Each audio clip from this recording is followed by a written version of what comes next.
بسم اللہ الرحمن الرحیم۔ السلام علیکم ویورز، اردو سٹوری پلس میں خوش آمدید۔ آج میں آپ کے لیے ایک اور سچی کہانی لے کر حاضر ہوئی ہوں۔ امید ہے کہ کہانی آپ کو ضرور پسند آئے گی۔ کہانی پسند آنے کی صورت میں اس ویڈیو کو لائک کیجیے اور اس طرح کی مزید کہانیاں سننے کے لیے ہمارے چینل اردو سٹوری پلس کو سبسکرائب کیجیے۔ میرا نام ظہور ہے۔ اللہ نے اچھی شکل و صورت سے نوازا ہے۔ لمبا قد، گورا رنگ، کلین شیو، ایک جاذب نظر شخصیت کا مالک ہونے کے ساتھ ساتھ میں صنف مخالف کے لیے کشش رکھتا تھا۔ گھر میں مالی تنگی کی وجہ سے حالات بدحالی کا شکار تھے۔ واحد کمانے والے والد صاحب تھے جو ایک بس کنڈکٹر تھے۔ وہ صبح سویرے گھر سے نکلتے اور رات کے واپس لوٹتے۔ میرے علاوہ 2 بھائی اور 3 بہنیں تھیں۔ سب سے بڑی بہن تھی، اس کے بعد میرا نمبر تھا۔ والدہ نے ایک سلائی مشین رکھی تھی۔ کبھی کبھار محلے یا ارد گرد کے علاقے سے سلائی کے لیے کپڑے آ جاتے۔ اماں بھی گھر بیٹھے 4 پیسے کما لیتی۔ بڑی بہن فائزہ FA کر کے گھر میں امی کا ہاتھ بٹا رہی تھی۔ ایک دن میں نے نوکری کے سلسلے میں ایک نمبر پر کال کی۔ چوتھی یا پھر 5ویں بیل پر کسی نے کال اٹینڈ کی۔ وہ ایک نسوانی آواز تھی۔ اس نے سلام کا جواب دیا۔ میں نے اپنا نام اور تعارف بتایا۔ اس کے بعد وہ کہنے لگی کہ شاید آپ نے غلط نمبر پر کال کی ہے، کیونکہ جن کا آپ نام بتا رہے ہیں ان کو تو ہم جانتے ہی نہیں ہیں۔ میں نے کہا کہ چند روز پہلے ہی نوکری کے سلسلے میں میری طاہر صاحب سے ان کے فلاں سٹور پر ملاقات ہوئی تھی۔ انہوں نے یہی نمبر دیا تھا۔ لڑکی نے تو سختی سے انکار کر دیا کہ میرے نمبر سے کسی طاہر نامی آدمی کا کوئی تعلق نہیں ہے۔ ہو سکتا ہے کہ آپ نے کوئی غلط نمبر سیو کیا ہو۔ چنانچہ اس نے سوری کہہ کر کال ڈسکنیکٹ کر دی۔ کال تو ختم ہو گئی، مگر میں لڑکی کی آواز میں کھو گیا، کیونکہ اس کی آواز مجھے بہت اچھی لگی۔ دل کر رہا تھا دوبارہ اسے کال کروں اور اس کی آواز سنتا رہوں، مگر کال کرنے کا حوصلہ نہ ہوا، مبادا وہ میری بے عزتی ہی نہ کرتے۔ رات تک اس کی کھنکتی آواز میرے کانوں میں گونجتی رہی۔ رات کو سونے کے لیے لیٹا تو اس نمبر پر ایک اچھا سا میسج فارورڈ کر دیا۔ اسی طرح میں صبح شام اسے میسیجز کرتا تھا۔ پھر ایک دن اس نے بھی مجھے جواب دے دیا۔ ابتدائی تعارف کے بعد ہماری بات ہو جانے لگی۔ دن کو ہم کال پر بھی بات کر لیا کرتے تھے۔ یہیں سے ہماری دوستی شروع ہوئی۔ اس کا نام رمشا تھا اور وہ بھارا کوہ کی رہنے والی تھی۔ اس نے اپنی عمر 33 سال بتائی۔ اس کا 4 سال کا ایک بیٹا تھا۔ جوانی میں بیوہ ہو گئی تھی اور خاوند کی 2 سال پہلے موت واقع ہو گئی تھی۔ وہ اکیلی اپنے بیٹے کے ساتھ رہتی تھی، جب بھی تنہائی کا شکار تھی۔ روزانہ 3-4 گھنٹے ہماری کال پر بات ہوتی۔ ایک دن ہم نے ملاقات کا فیصلہ کیا۔ اگلے روز اپنے ایک دوست سے میں نے کچھ پیسے لیے۔ گھر والوں سے بہانہ بنا کر آفس کے کام کے سلسلے میں بھارا کوہ چلا گیا۔ مجھے بہت بے چینی ہو رہی تھی، دل زور زور سے دھڑک رہا تھا۔ اس نے مجھے ریلوے اسٹیشن پر لینے آنا تھا۔ جیسے ہی ریلوے اسٹیشن سے میں باہر آیا، وہ بتائی ہوئی جگہ پر میری منتظر تھی۔ میری نگاہ اس پر پڑی تو میں دیکھتا ہی رہ گیا۔ وہ بے حد خوبصورت تھی۔ اس نے اپنی عمر 33 سال بتائی تھی، مگر وہ 25 سے زیادہ کی نہیں لگتی تھی۔ اس کا 4 سالہ بیٹا آلیان بھی اس کے ساتھ تھا۔ سلام دعا کے بعد رمشا نے ایک رکشے والے کو بلایا اور ایک مشہور ریسٹورنٹ کی طرف چلنے کا کہا۔ 15-20 منٹ کی مسافت کے بعد ہم ایک شاندار ریسٹورنٹ پہنچے۔ اس نے ایک مہنگے لنچ کا آرڈر لکھوایا اور ہم باتیں کرنے لگے۔ لنچ بہت پرتکلف تھا۔ بہترین اور پرسکون ماحول میں ہم نے کھانا کھایا، خوب باتیں کرتے رہے۔ باتوں باتوں میں نے کہا، معاف کرنا پہلی ملاقات ہے، مگر میں کوئی تحفہ نہیں لا سکا، کیونکہ سچ ہے میں ایک غریب انسان ہوں۔ آپ کے شایان شان تحفہ لینے کے لیے میرے پاس پیسے نہیں تھے۔ وہ تھوڑا ناراض ہوئی اور کہنے لگی، ظہور، تمہاری دوستی میرے لیے سب سے بڑا تحفہ ہے۔ اتنی بڑی بات یہ ہے کہ صرف میری خاطر تم مجھ سے ملنے اتنی دور آئے ہو، یہی میرے لیے بہت ہے۔ میں جب اس سے بات کرتا تو اسے آپ کہہ کر مخاطب کرتا۔ اس نے منع کیا کہ آپ جناب کے القابات استعمال نہ کیا کرو، سیدھا سیدھا تم کہہ دیا کرو۔ میں نے کہا، آپ مجھ سے کوئی 11 سال بڑی ہیں۔ اس پر بولی، دوستی میں عمروں کا فرق نہیں دیکھا جاتا، دوستی تو دوستی ہوتی ہے۔ باتیں کرتے ہوئے ہمیں 3 گھنٹے گزر گئے، پتہ ہی نہ چلا۔ بوقت رخصت رمشا نے مجھے ایک ڈبہ پیک موبائل اور نقد 5000 روپے دینا چاہے تو میں نے انکار کر دیا۔ اس کے اصرار کرنے اور دوستی ختم کرنے کی دھمکی پر میں وہ لینے کے لیے مجبور ہو گیا، مگر اندر سے مجھے شرم آ رہی تھی کہ ایک لڑکی سے نیا موبائل اور 5,000 روپے لے رہا ہوں، مگر اس کے مجبور کرنے پر بدلِ نخواستہ دونوں لینے پڑے۔ رمشا نے ایک دل فریب مسکراہٹ کے ساتھ الوداع کہا اور شام والی ٹرین پر واپس اپنے شہر کے لیے میں بیٹھ گیا۔ رمشا سے روزانہ میری خوب باتیں ہوتی، میں نے بھی اسے اپنے حالات سے آگاہ کر دیا تھا۔ ہمارا رشتہ ابھی تک پاک تھا، ہم ایک دوسرے سے اپنی روٹین شیئر کرتے اور باتیں کرتے۔ اگلے 4 ماہ میں ہماری 3-4 ملاقاتیں ہو چکی تھیں۔ ہر بار رمشا مجھے وہیں پر بلاتی جس ریسٹورنٹ میں ہماری ملاقات ہوئی تھی۔ مجھے کئی بار سوچ آتی کہ رمشا نے تو کہا تھا وہ تنہا رہتی ہے، مگر ایک بار بھی وہ مجھے اپنے گھر لے کر نہیں گئی۔ 1-2 بار میں نے اسے اس بات کا ذکر کیا، مگر پھر خاموش ہو گیا کہ کہیں برا نہ مان جائے، اور پھر یہ نہ سوچ بیٹھے کہ میں اس سے تنہائی میں ملنا چاہتا ہوں۔ پچھلے دنوں سے میں کسی کلائنٹ کے ہاں چکر لگا رہا تھا، مگر لاکھ کوششوں کے باوجود بھی میری ڈیل فائنل نہیں ہوئی۔ اس دن میں نے جب یہ بات رمشا کو بتائی تو کہنے لگی کہ اگر تم مناسب سمجھو تو میرے ساتھ کام کرو، میں تمہیں معقول تنخواہ بھی دوں گی، تمہیں اپنا ملازم نہیں سمجھوں گی، ہماری دوستی اسی طرح رہے گی۔ میں پہلے ہی تنگ آیا ہوا تھا، میں نے فوراً جا کر اپنی کمپنی میں استعفیٰ دے دیا، اور پھر چند ماہ بعد ہی میں رمشا کے ساتھ کام کرنے لگا۔ اس نے بتایا کہ ہماری فیکٹری میں مختلف مصنوعات تیار ہوتی ہیں جنہیں پارسل کی شکل میں مختلف شہروں میں پہنچانا ہے۔ میرا کام یہ ہے کہ میں وہ کارٹن ریلوے اسٹیشن کے ذریعے شہروں میں پہنچاؤں گا، اس کے بدلے میں مجھے معقول معاوضہ ملے گا۔ میں نے بھی حامی بھر لی، مجھے اور کیا چاہیے تھا، کم از کم انشورنس کمپنی سے تو یہ کام اچھا تھا۔ ہاں، مگر مجھے یہ نہیں پتا تھا کہ یہ کون سی مصنوعات ہوتی ہیں جنہیں میں لے کر جاتا ہوں۔ مجھے تو عام کھانے سے غرض تھی، پیڑ گننے کی ضرورت نہیں تھی۔ سب معاملات اچھے سے چل رہے تھے، مجھے تنخواہ بھی ملتی، پیٹ بھر کر روٹی کھانے کو ملی، لباس میسر آیا، تو میرے دل و دماغ میں کچھ فطور آنے لگا۔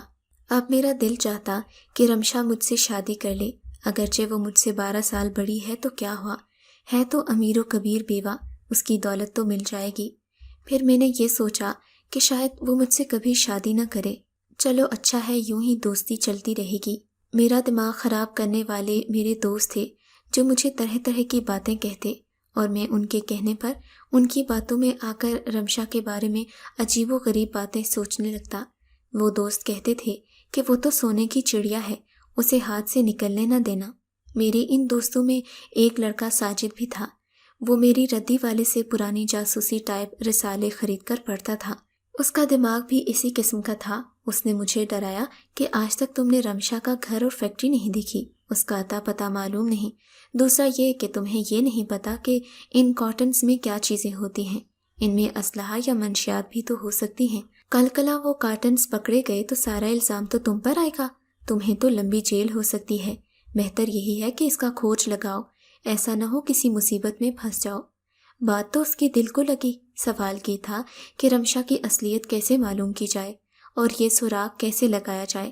اس کا حل ساجد نے یہ بتایا کہ آئندہ جب بھی میں رمشا سے ملاقات کا پروگرام بناؤں تو ساجد میرے ساتھ جائے گا اور چھپ کر رمشا کا پیچھا کرے گا۔ اس طرح پتہ چل جائے گا کہ وہ کہاں رہتی ہے، اس کی فیکٹری کدھر ہے اور کون سی مصنوعات ہوتی ہیں۔ کچھ دن گزرے تو رمشا نے ملاقات کا عندیہ دے دیا۔ اگلے روز ہی میں اور ساجد پہنچ گئے۔ وہاں جا کر ساجد مجھ سے الگ ہو گیا۔ حسب معمول ہماری ملاقات اسی ریسٹورنٹ میں ہوئی تھی۔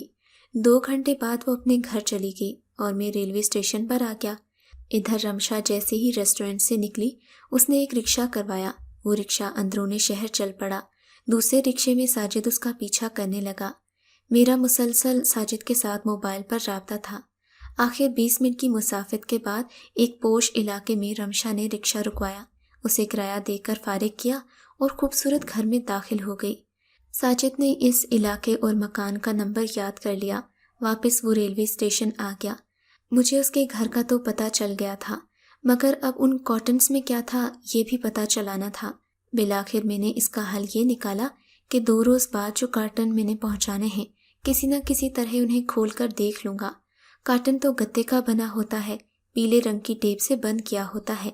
میں نے اسی رنگ کی ٹیپ کا نیا رول خرید لیا تاکہ کارٹن کو کھولنے کے بعد میں چیک کر کے نئی ٹیپ سے بند کر دوں۔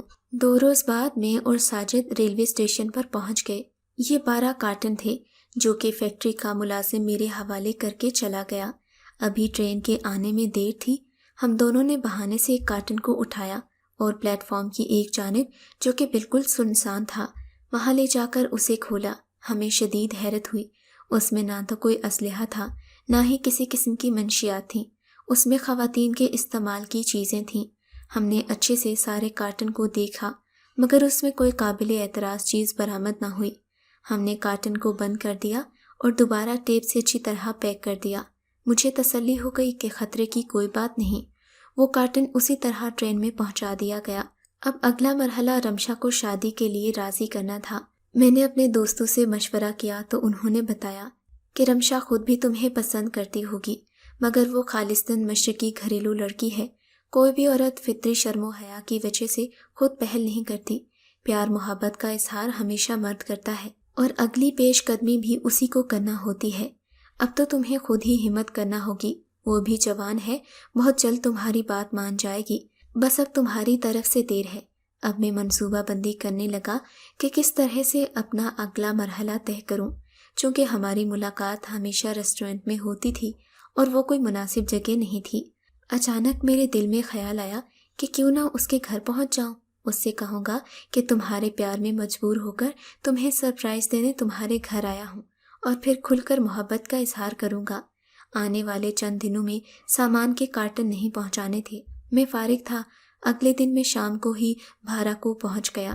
رمشا کے لیے میں نے ایک پرفیوم خریدا، گلاب کے تازہ پھول لیے اور ساجد کے بتائے ہوئے پتے کے مطابق اس کے گھر کے مین گیٹ پر کھڑا تھا۔ دھڑکتے دل کے ساتھ میں نے ڈور بیل بجائی تو چند منٹوں کے بعد ایک پکی عورت کی خاتون نے گیٹ کھولا۔ میں نے کہا کہ میں نے رمشا بی بی سے ملنا ہے۔ میں گیٹ پر ہی کھڑا رہا۔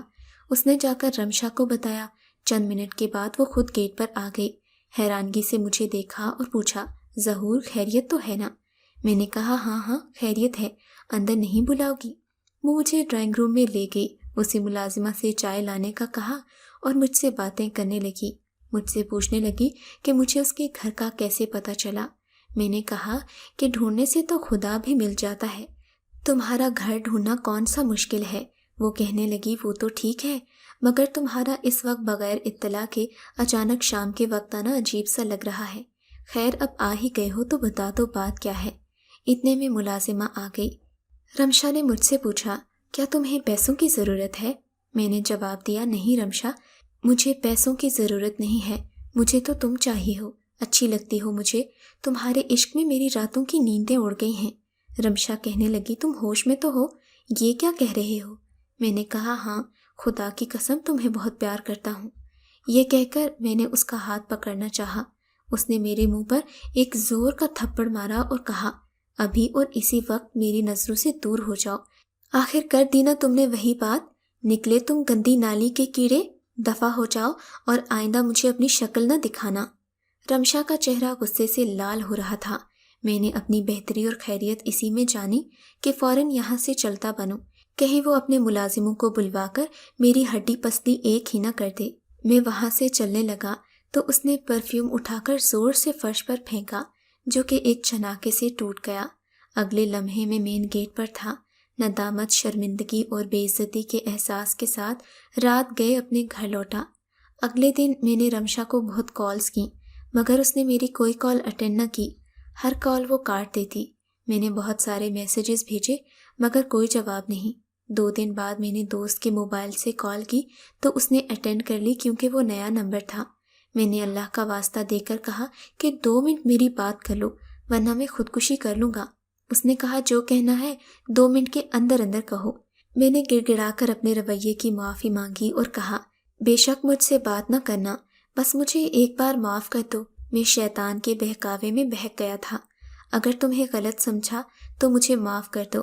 رمشا نے ایک لمبی سانس بھری اور کہا، دیکھو مسٹر ظہور، میں نے تمہیں ایک غریب اور ضرورت مند لڑکا سمجھ کر تمہیں کام پر لگا دیا، حالانکہ وہ کارٹن میں ٹرک، کارگو یا ریلوے کے پارسل کے ذریعے بھی بھجوا سکتی تھی، بلکہ بھجواتی رہی ہوں، مگر تمہیں اس کام پر اس لیے لگایا کہ تمہاری عزت نفس بھی مجروح نہ ہو اور تمہاری مالی مدد بھی ہوتی رہے۔ مگر تم نے کیا کیا؟ تم نے اپنے دوست کے ذریعے میرا پیچھا کروایا۔ جس رکشے میں تمہارے دوست نے میرا پیچھا کیا وہ رکشے والا میرے بیٹے کو اسکول کے لیے گھر سے لے جاتا ہے اور گھر چھوڑتا ہے۔ اس نے مجھے بتایا مگر میں خاموش رہی۔ تم سے گلا تو دور کی بات ذکر تک نہیں کیا۔ پھر تم نے کارٹن کھول کر اس کی تلاشی لی۔ یہ بات بھی میرے ملازم نے بتائی جو دور سے تمہیں تلاشی لیتے دیکھتا رہا۔ اس وجہ سے چپ رہی کہ تمہارا شک دور ہو گیا۔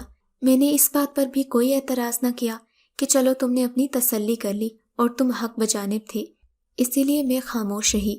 میری فیکٹری میں تمہارے علاوہ کوئی مرد نہیں ہے۔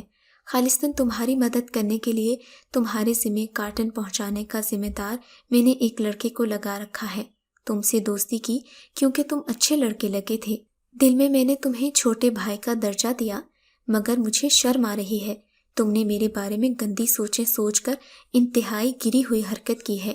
مجھے کسی نامحرم نے آج تک نظر بھر کر دیکھا نہیں، مگر یہ ذلیل اور گھٹیا حرکت تم نے کی ہے۔ باقی میرے مرحوم شوہر کے حصے کی جائیداد سے مجھے لاکھوں روپے اسی ماہ ملنے والے ہیں، جن سے میں نے جوتے بنانے والا کاروبار لگانا ہے۔ یہ کام 6 ماہ میں مکمل ہو جائے گا۔ میں تمہیں پرکھ رہی تھی کہ تم کتنے قابل اعتماد ہو، کس کردار کے مالک ہو، کیونکہ میرا ارادہ یہ تھا کہ تمہیں اس کارخانے کا مینیجر بناؤں گی، مگر تم نے میرے اعتماد اور یقین کو ٹھیس پہنچائی، اپنی اصلیت اور اپنی حقیقت دکھا دی، گندی ذہنیت کا اظہار کر دیا۔ تم میری نظروں سے ہمیشہ کے لیے گر گئے۔ اپنے گھر میں تم سے ملاقات اس لیے نہیں کی کہ میرے ملازمہ اور محلے والے میرے کردار پر شک نہ کریں۔ ہاں، ریسٹورنٹ میں ملاقات کا جواز بنا سکتی تھی، کوئی دیکھ لیتا تو کہتی کاروباری معاملات کے سلسلے میں وہاں تم سے بات چیت کرتی تھی۔ بہرحال میں تمہیں معاف کرتی ہوں، مگر خبردار کبھی مجھے تم نے کال یا میسج کیا۔ میری طرف اگر تم آئے تو مجھ سے برا کوئی نہ ہوگا۔ اتنا کہہ کر اس نے کال ڈسکنیکٹ کر دی۔ اس کے بعد کی کہانی یہ ہے کہ بہت خاک چھانی مگر کہیں ملازمت نہ ملی۔ اب میں پچھلے 4 سال سے ریلوے اسٹیشن کے پلیٹ فارم پر پکوڑے بنا کر بیچتا ہوں۔ میں نے زندگی میں بس ایک ہی بات سیکھی ہے کہ سب عورتیں ایک جیسی نہیں ہوتی، اس لیے ہر عورت کے ساتھ ایک جیسا رویہ نہیں رکھنا چاہیے، ورنہ انسان پچھتاتا ہی رہ جاتا ہے۔ اگر آپ کو یہ کہانی اچھی لگی ہے تو ہماری ویڈیو کو لائک کیجیے اور اس طرح کی مزید کہانیاں سننے کے لیے ہمارے چینل کو ضرور سبسکرائب کریں۔